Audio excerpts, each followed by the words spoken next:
Meet one of Venomtech's biggest money spinners. This Chilean rose spider, one of the most poisonous in the world, is first sedated, then it has the venom extracted from its fangs. Venoms are highly sought after by medical researchers because they contain chemicals which could be central to curing cancers or developing new antibiotics. Steve Trim started this business in the back of a pet shop. He's since expanded it. Crowdfunding, he says, was crucial to raising the money needed.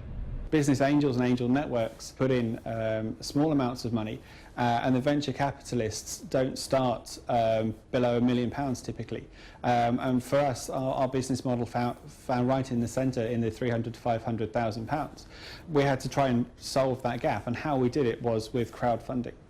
Firms like Venomtech sell shares to people through crowdfunding websites. If the business is sold on for a profit, they earn dividends.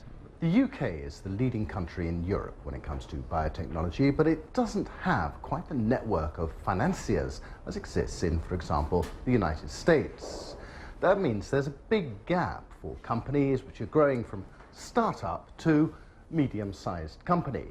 And that gap is one which crowdfunding perhaps could fill. The UK Bioindustry Association says many firms in the sector are now advertising on crowdfunding websites. Often these have been companies that develop tools or platforms for the sector rather than drugs themselves. And I think that's because they're often looking for smaller packets of money. They're often looking to make a revenue quite quickly and provide a return sooner than you might see with a company that would take 10 years to develop a drug. Venomtech feeds raw materials to other biotech companies, and firms like this are probably the most secure in the industry. But invest in a firm engaging in research at the frontiers of medical science, where success can't be guaranteed, and you're more likely to get stung. Jeremy Howell, BBC News.